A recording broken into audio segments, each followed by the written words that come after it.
Jacobo Machover, bonsoir. Alors, bonsoir. avec un prénom comme ça, vous êtes de nationalité cubaine, maître de conférence à l'université d'Avignon. Vous enseignez également à l'ESG et vous venez de publier BD Cochon, Cuba, avril 61, c'était donc il y a pile 50 ans, Anatomie d'un désastre. Et ensemble, nous allons parler de Fidel Castro, qui, à l'âge de 84 ans, a renoncé avant-hier à tout pouvoir qu'il vient de confier à son frère, Raoul, âgé de 80 ans. Plus de 50 ans qu'il était au pouvoir. Est-ce que c'est un record? Est-ce qu'il y a d'autres pays dans le monde comme ça qui étaient dirigés par la même personne depuis plus de 50 ans? Non, il n'y en a pas. En fait, c'est une fratrie. C'est un record absolu. De toute façon, Fidel et Raúl Castro sont les hommes de tous les records. Vous parlez de fratrie, c'est pas Fidel Castro qui est à la tête de ce pays? Ce sont les frères. Non, ça fait quand même 5 ans que Fidel avait passé temporairement le pouvoir à son frère.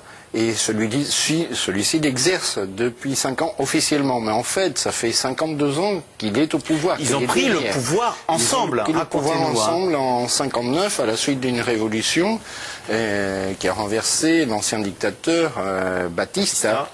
Et par la suite, 2 ans après, ils ont décrété que cette révolution était socialiste.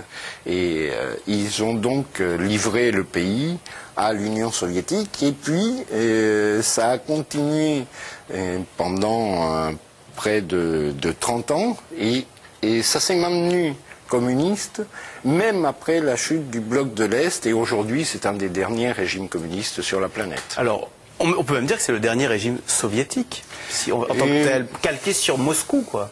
Absolument. Si on veut avoir une idée de ce qu'était Moscou du temps des soviétiques, vous diriez, allez à Moscou, à Cuba? Aller à la Havane, je ne dirais pas d'aller à la Havane parce qu'il y a un peu trop de touristes qui y vont et puis qui vont voir les belles plages et puis qui vont faire souvent du tourisme sexuel. Je ne conseillerais à personne d'aller à Cuba en ce moment, mais c'est véritablement un système un peu préhistorique avec des gens, avec des gérontes au pouvoir.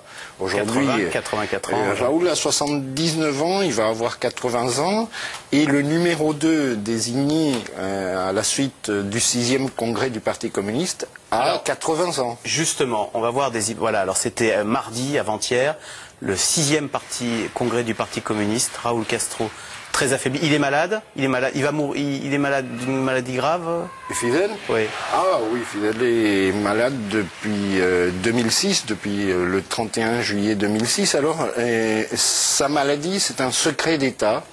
Mais pendant des années, on ne sait pas exactement ce qu'il a. Il a été très malade. Il a lui-même avoué qu'il était au bord de la mort et puis qu'il ne voulait pas revenir parmi les vivants. Dans une de ses confessions, dans une de ses réflexions, de ses lettres.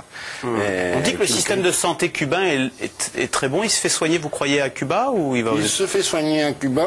Le système de santé est un système acceptable pas tellement pour le peuple cubain, pour les étrangers, et malheureusement il est très efficace pour ses propres dirigeants. Alors, on aimerait bien que parfois il ne le soit pas autant. Alors, comment peut-on expliquer? Il y a des révolutions partout dans le monde, en Afrique du Nord, il y a des manifestations en Chine, qui est un pays très dur, et les frères Castro, ils sont toujours là. C'est quoi le secret de leur longévité? Est-ce que quelque part, ils ne sont pas acceptés par le peuple cubain? Et la seule façon de savoir s'ils sont acceptés par le peuple cubain ou non, ce serait des élections.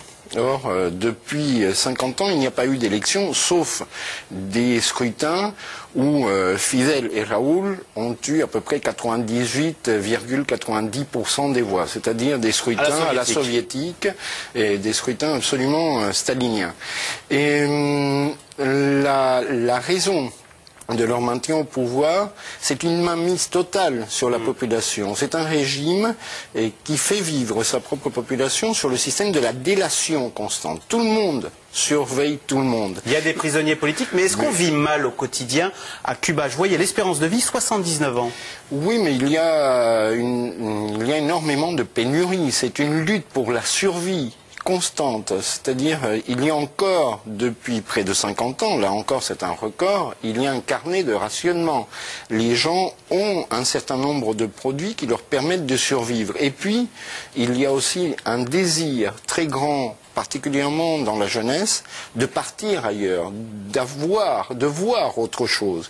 Et il est très difficile de concevoir une rébellion à Cuba, mais par contre, il est très facile de voir une fuite massive comme cela s'est produit à plusieurs reprises pendant ces 50 ans. Le frère Raoul a déjà mis en place des réformes pour favoriser l'entrepreneuriat. Est-ce que ça ressemble pas à une perestroïka façon Gorbatchev, là, ce qui se met en place? Ça serait avec plus de 20 ans de retard. Je ne crois pas que... En fait, les frères Castro ont essayé de tuer toute tentative de perestroïka et de glasnost. Ils ont vu comment ça se terminait. Ouais, exactement.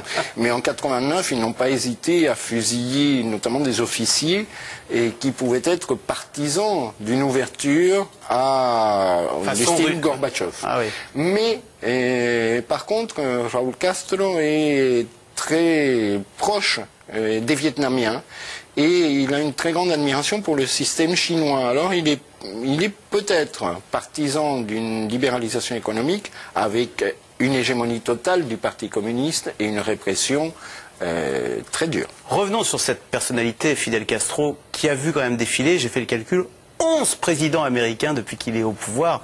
C'est dire quand même l'historique, le pédigré du bonhomme. Voilà, on revoit son parcours. Pourquoi est-ce qu'il fascine autant, même la gauche française? Pourquoi est-ce que Daniel Mitterrand a dit le plus grand succès du socialisme, c'est Cuba? Il ne fascine pas que la gauche, il fascine aussi un certain nombre de gens à droite parce qu'il représente un peu l'anti-américanisme. Daniel Mitterrand, dans ce cas-là, c'est une caricature. Il a reçu en 1995 Fidel sur le perron de l'Élysée et lui a asséné un baiser très peu diplomatique, mais il y a aussi des gens comme Jack Lang, il y a aussi d'autres personnes qui ne sont pas... Gérard Bourgoin, qui est plus à droite. Il s'est levé contre la puissance américaine et il tient bon depuis 50 ans. Et il y a aussi d'autres choses qui sont peut-être moins avouables, c'est-à-dire il invite énormément de personnalités à Cuba. Et il y a un certain nombre d'avantages à aller à Cuba. On reçoit des cadeaux constamment et puis enfin, les Cubains sont si riches qu'ils peuvent offrir monts et merveilles à des personnalités politiques françaises? Le gouvernement cubain est beaucoup plus riche que le peuple cubain. Le peuple cubain n'a pas droit à tout ce à quoi ont droit les personnalités étrangères. Les personnalités étrangères, croyez-moi, elles sont particulièrement choyées à Cuba. Et sur tous les plans, et cela s'est fait depuis les débuts de la Révolution. Alors, Jacobo Machauver, on sait, vous l'avez dit, il y a beaucoup d'opposants à Fidel Castro qui veulent absolument le départ de Fidel Castro. Je vais revenir sur votre livre, on voit Kennedy. Dites-nous le scoop. Est-ce que, selon vous, ce sont bien les opposants à Fidel Castro qui sont à l'origine de l'assassinat du président Kennedy? Ah non, je ne le crois pas du tout. Je pense que dans l'assassinat de Kennedy, il y a évidemment la question cubaine.